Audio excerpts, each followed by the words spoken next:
In the first part of this podcast with WA Rugby President Francis Williams, we spoke about empowering of the team. We spoke about how teams and sporting associations need to be change agents. Now we want to start to move further into some gold nuggets in and around how we best work with different boards, how management styles need to differ for team members in business, and how we work with athletes in that avenue as well. So dive in, make sure you grab part one first, and now straight on to part two. Take it away, Francis.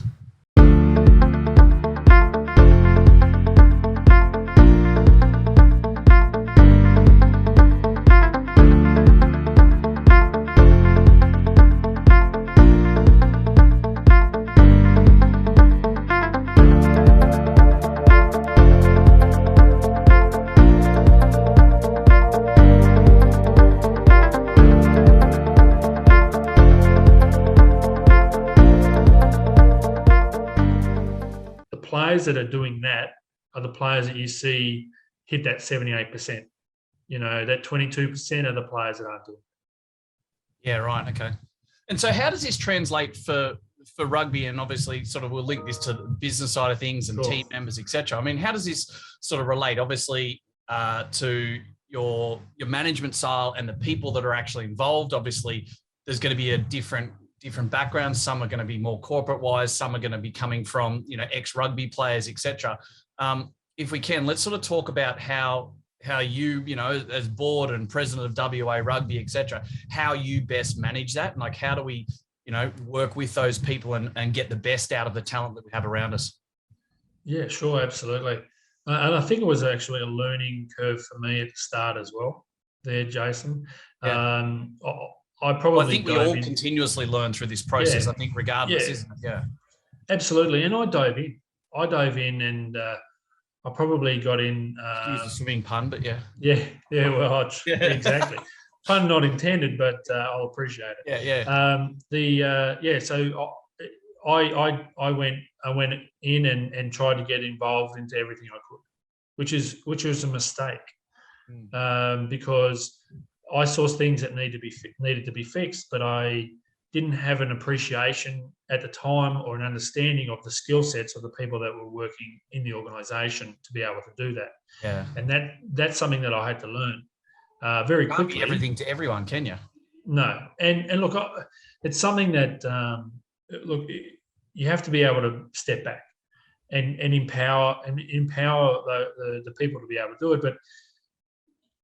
The role for president and for the board is really to provide a strategy and allow your CEO and your administration to implement that strategy, because they operationally, like I said, I dove too deep, and I was stepping on some toes operationally, and it was just because I wanted to, like in the business world, you just want to get in and fix the problem and then get it right and to get it going. But at the same time, you also have to realise that there are people there that have that skill set and they're employed to do that. And all I'm doing was getting in the way. So the first thing that I learned was stop getting in the way. Yeah, get out of your own way. Yeah, but I think exactly. that also then opens up then the opportunity for other people to excel. Like you spoke about it before about empowering others, and I think as we start to get larger teams, or we start to get into boards or CEO type levels and things like that, that becomes, in my opinion, and I think it becomes even more crucial. We need to I look at CEOs, and in some respects, I like to talk to some of our high-end clients and that type of stuff, that a CEO's primary role in many respects is to almost like feel like they're becoming redundant. Getting themselves into a position where they almost don't have to feel like they do a lot. Like it's almost like being lazy, but lazy in a good way, if that makes sense. Not lunches and golf courses lazy, but like you've got a really good team around you. You've got people that excel in their areas, and your job is to sort of people manage and to empower them to do more and have more and be more, create, etc. Because someone's got to steer the ship, right? Yeah, absolutely. And you find that with seasoned sort of CEOs, or just even people that get it straight away. For me, it was a learn. I had to learn the process. have to pull back on the reins there. But also at the same time, yeah, like you said, you got to let people flourish, because if there's no pathway for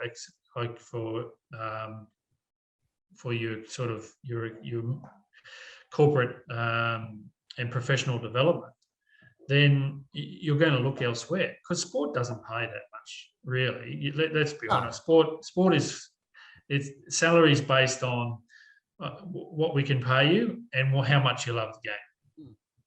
Right? Marketability.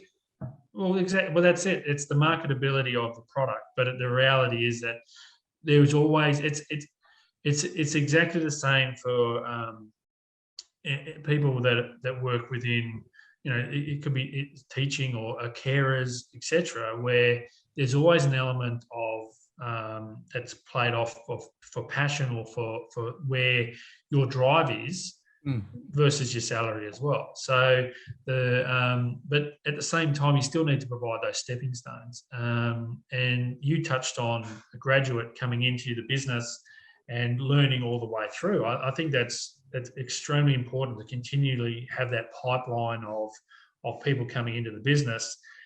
Some are you going to retain, some that are going to go out and start their own, or some think that it's not for them.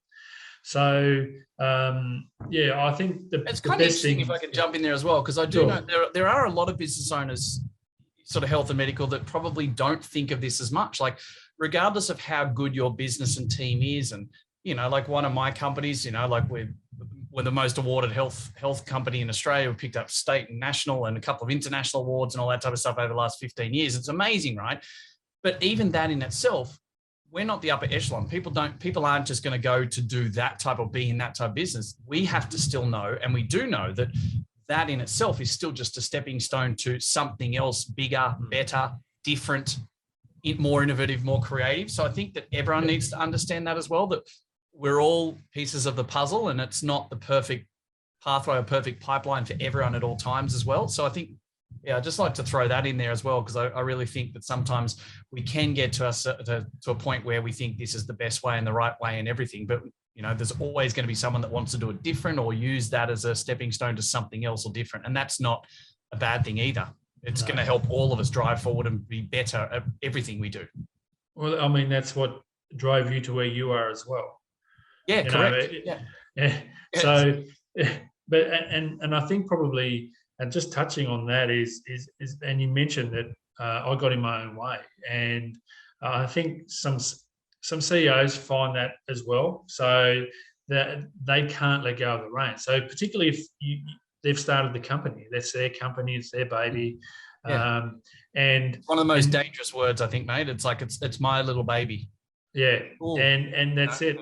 Look, I've seen fantastic companies that have a brilliantly minded CEO, but they're tripping over themselves because they can't let go of the reins. And it leads to micromanaging. It leads to unhappy employees. It leads to people not getting growth and opportunity, so they look elsewhere. Yeah. And I think that one of the best things you can do, like as in a board or even as a CEO or as an executive, is really just to, like you said, let people do what they're good at, and then provide them the tools to get better at it. Yeah, absolutely. And it makes you redundant, like you said. Like you said, But for me, I don't find that scary, and no one should. Like, we're not trying to replace people so that you've got nothing to do. You're just going to move on to the next thing, or you're going to step up to the next level. You're going to do more and create more. And I think, that's something that I always, we got to create that redundancy, bring people with us, create that vacuum, because as we sort of step up, we more come into the bottom part and we keep building. It's almost like the Christmas tree effect. Like, you just create more and more moving upwards in that respect. 100%, because the reality is that you've got to have a strong foundation. We've touched on that. Is you have that strong foundation, but also you want to be able to see a succession planning as well. So you want someone that knows the business, is in the business, if there is a talent there. If not, obviously you go and recruit elsewhere. But that might be a reflection on not having provided enough training and opportunities previously for someone to just jump in the role. So the reality is that you need to be able to have a succession plan. Look, you probably need 2 or 3 options anyway as well. It's not just all your eggs in one basket for that. So the more of your team that can be trained up and working at a higher level than where they're at, it's amazing that they can just drop in. If someone gets an opportunity they can't turn down, then you have someone that can step in and take over the role, and without too much of a gap. And I think that's your future-proofing aspect of the business there. And we're fortunate in rugby where you pretty much someone talented, if they quit the game or they go somewhere else, you always have someone in there jumping in to fill the role, because you've got that pipeline and that pathway there, and you've developed the player, that you've worked with the clubs, you've worked with them setting up academies, and so those players are coming in better tooled than the ones that were previously in there anyway. Yeah, absolutely. And it's a good thing, because it basically goes full circle then to make sure you're looking wider, deeper, and actually, finding those people that potentially have come back through that type of pathway or pipeline. But it goes full circle to the start of this discussion in regards to how you manage people and how some people are better suited to different roles, and how you have to work with different personalities and behavioural types as well, with, in that sort of sporting environment as well. So, which is exactly what we do in the business world as well. Absolutely. And I mean, look, we all need a controller producer, was it? We need a captain to steer the ship. We need someone, a conductor to conduct the choir, exactly, or any of those things. But yeah, so, mate, hey, Francis, thank you very much for your time, man. No worries. I'm really keen if we could chat another time as well, because I think there's a huge amount of learnings there, and so much that we can have in the health and medical industry, and as business owners that we can learn from sport. And we work so much with amateur and professional sports as well, that it's something we need to stop and think about more, how to get more out of ourselves and our teams, and how we can better, operationally and strategically move things ahead, and create a better environment for all of us. So, mate, thanks again. It's always great to catch up with long-term friends from years ago in different sports and that as well, mate. So I'll talk to you again very soon. Thanks for your time. Thanks, Jason. Appreciate it. Cheers. Hey guys, thank you very much for listening to another episode of the Profitable Practice Podcast. I would love nothing more than for you to be able to leave a review. I get so much joy out of listening and reading the amazing things that you guys say about this. So please subscribe to our channel, leave a review, and share it with your friends. Let's get some more fantastic information out there so all of us can grow the industry together. Cheers for now.